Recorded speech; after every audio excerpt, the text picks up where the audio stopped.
जोतराम जी महाराज का बोलो सच्चे दरबार की बोलो दादा धन्यवाद महाराज हो। ब्रह्मांड की योगी सभा में बैठे हुए बूढ़े बुजुर्गों नौजवान साथियों गंगा और धरती से पवित्र मेरी माताओं बहनों, बाबा जोतराम जी महाराज के परम आदरणीय भगत जी श्री देवेंद्र जी जाकर साहब अंबोली धाम के संचालक, उनके साथ पधारी हुई उनकी सहयात्री जीवन संगी बहन चुनका जी, जो बाबा की भक्ति में अपने पति भगवान का भरपूर सहयोग करती है, उनके साथ पधारे हुए सभी प्यारे प्यारे बाबा के बच्चों, आदरणीय भगत जी के शिष्यों, ज्ञानी और विद्वान संगम, आज का ये पवित्र मुकाम जोतराम जी महाराज की असीम कृपा से बाबा के परम पवित्र धाम धुनी और अंबोली के सौजन्य से मेरे भाई शिव नारायण जी के इस प्रांगण में, इस पवित्र आंगन में मुंडलिया गांव की पवित्र धरती पर हुआ। मैं बाबा से प्रार्थना करूंगा मेरे देव, तेरे श्री चरणों का प्रसाद किसी किसी को मिलता है, और इस श्रृंखला में हमारे भाई शिव नारायण जी जो बाबा के बड़े ही प्यारे सेवक हैं, जिन्होंने अंबोली धाम से बाबा की सेवा ली, आदरणीय भगत जी देवेंद्र जी का आशीर्वाद मिला, बहन चुनका का आशीर्वाद मिला।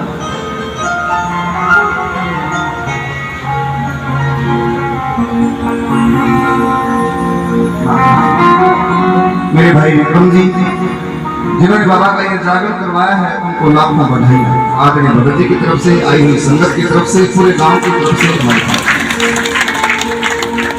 जिस तरह की खुशियां बाबा ने इस घर में दी हैं, मैं बाबा से प्रार्थना करूंगा मेरे देव, इस सभा में बैठे हुए, आपके चरणों में बैठे हुए हर सेवक को इसी तरह की खुशियां देना, ताकि ये सारा संसार सुखी हो।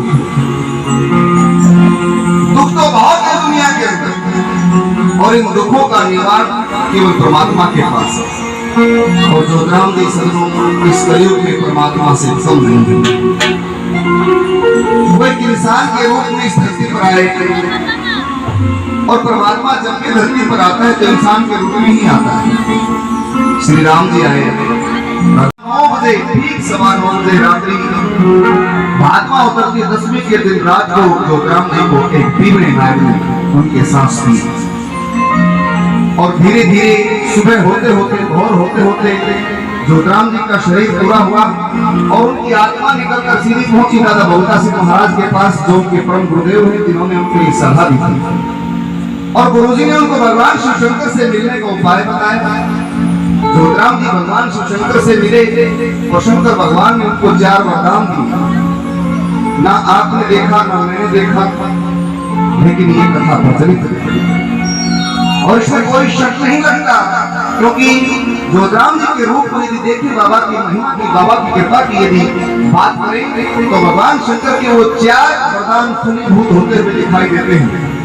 पहला वरदान जोतराम जी ने मांगा, आप और मैं होते तो शायद कुछ और मांगते, शायद मोक्ष मांगते। सबसे बड़ी चीज है मोक्ष।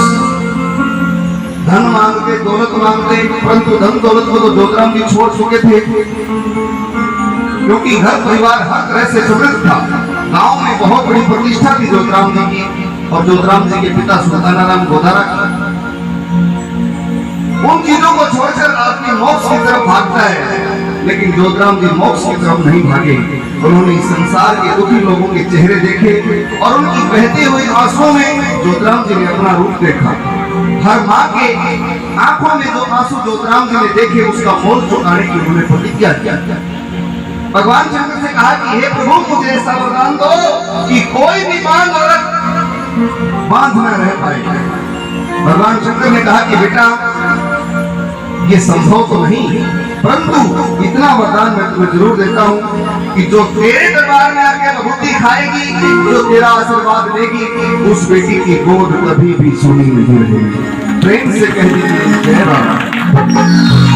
सभी सेवक बोल दो जय बाबा। जोतराम जी ने दुख को पकड़ा, दुख की नस को पकड़ा कि लोगों में दुख पनपता कहां से है, पैदा कहां से होता है। पहला दुख माताओं बहनों का, दूसरा दुख उस पूरे परिवार का, क्योंकि जोतराम जी गृहस्थी रह चुके थे। उनको पता था कि गृहस्थी जीवन में आदमी के सामने क्या क्या समस्याएं आती हैं। भगवान शंकर से कहा कि प्रभु दूसरा वरदान मुझे ऐसा दो, इस संसार में बहुत सारे मेरे भाई बंधु, बहुत सारे लोग ऐसे हैं जो शराब से बड़े परेशान हैं। एक बार पीना शुरू कर दे तो लत पड़ जाती है, फिर छोड़ते नहीं चाहते और छूटी नहीं पाता। मुझे ऐसा वरदान दो कि कोई भी आदमी यदि शराब का सताया हुआ मेरे दरबार में आए और मुझसे प्रार्थना करे तो मेरे बाबा मेरी भगवती से उसकी शराब छूट जाए, ताकि उसके घर का, उसके परिवार का उद्धार हो सके। मन से कह दो जय बाबा। बोलो जोतराम जी महाराज की जय हो। जोतराम जी ने तीसरा वरदान मांगा, हे प्रभु इस दुनिया में एक और बड़ी बीमारी है, भूत प्रेत व्याधा, कच्ची आत्माएं, अकाल मृत्यु मरने वाले वो आत्माएं जिनकी मुक्ति नहीं हो पाती। ये आप और हम सब जानते हैं। इस संसार में जो आदमी अकाल मृत्यु मरता है, जैसे फांसी खा ली अपनी इच्छा से, एक्सीडेंट हो गया या फिर गोली खा ली, उन लोगों की मृत्यु तो हो जाती है परंतु उनकी आत्मा को मोक्ष नहीं मिल पाता, उनकी आत्मा की मुक्ति नहीं हो पाती। कब तक नहीं हो पाती? जब तक भगवान ने जितना उनका जीवन लिखा है, जब तक वो जीवन पूरा नहीं हो जाता तब तक उनको मुक्ति नहीं मिलती। और वो कच्ची आत्माएं इधर उधर भटकती हैं, लोगों को सताती हैं, परेशान करती हैं, जिसको हम भूत प्रेत बोलते हैं। सजनों, भगवान शिव शंकर से वरदान मांगा कि प्रभु जो भूत प्रेत का सताया हुआ मेरे दरबार में आए तो मुझे ऐसी ताकत प्रदान करो, ऐसी शक्ति प्रदान करो कि कोई भी भूत प्रेत मेरी ताकत के सामने ना कर पाए। भगवान शिव शंकर ने कहा तथास्तु। मन से बोलो जय बाबा। बोले जोतराम जी महाराज की। और सजनों, अंतिम वरदान जोतराम जी ने मांगा बड़ा सोच समझ कर, हे प्रभु मैं एक आत्मा हूँ, आप तो परमात्मा है परंतु मैं एक आत्मा हूँ, लेकिन आज के बाद आपके 3 वरदान पाकर मैं बड़ा ही सौभाग्यशाली हूँ, बड़ा ताकतवर हो गया हूँ। कहीं ऐसा ना हो कि कोई शाना सेवड़ा तांत्रिक तंत्र मंत्र करने वाला मेरे को अपने काबू में कर ले और मेरे से गलत काम करवाए, क्योंकि मैं बड़ा ताकतवर हो गया हूँ। मुझे ऐसा वरदान दो कि संसार का कोई तांत्रिक मुझे अपने काबू में ना कर पाए। भगवान शिव शंकर बड़े प्रसन्न हुए और कहा कि तथास्तु जोतराम, ऐसा ही होगा। जाओ संसार का भला करो, मेरा आशीर्वाद मेरी कृपा तुम्हारे साथ है। मन से कह दीजिए जय बाबा।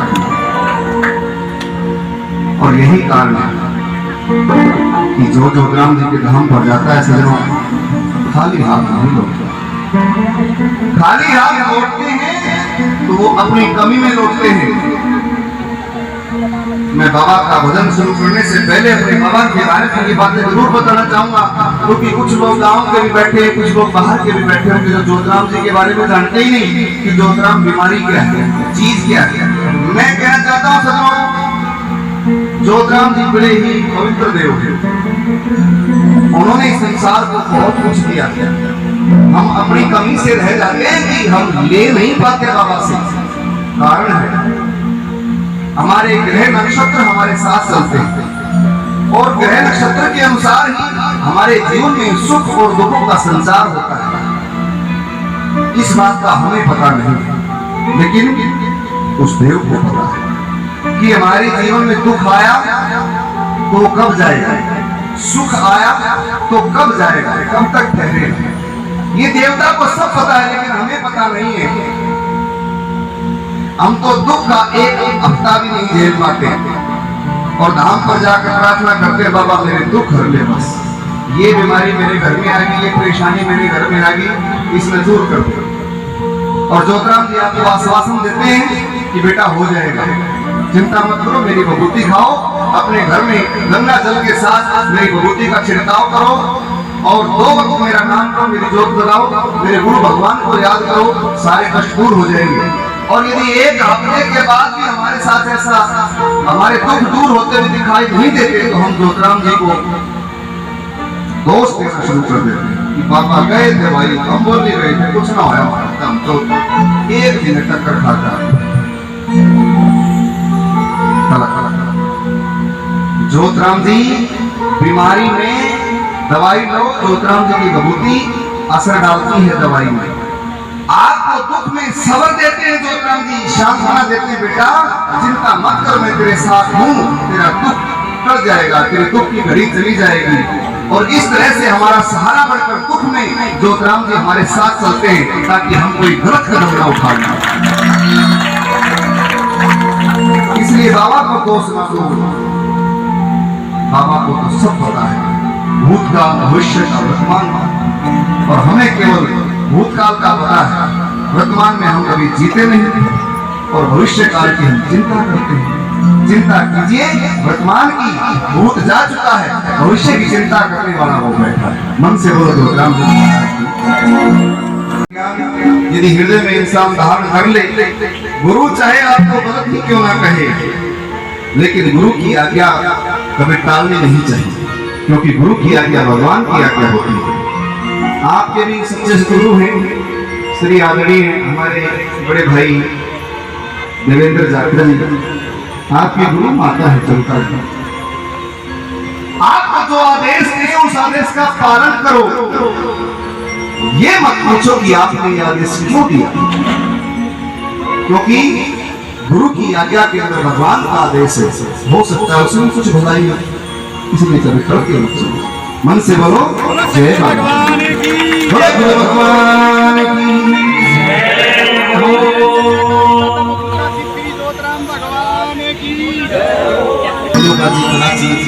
संग की आधी घड़ी और तप के बरस हजार, तो भी बराबर होए हरियो सोच विचार।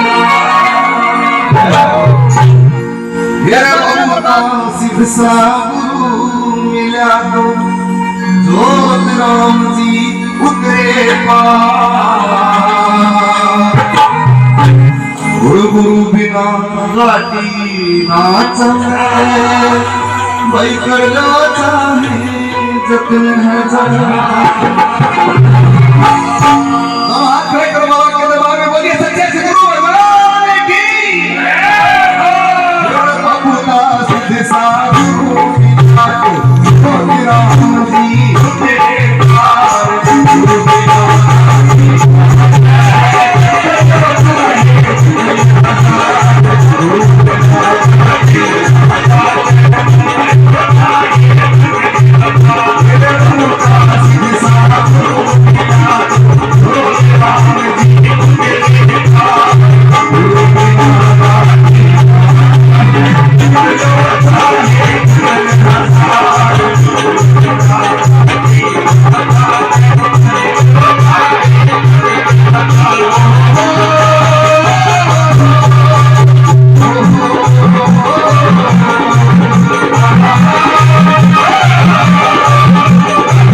सोर तुषारण सतगुरु राम के चरण पखारे गुरु की आवाज़ी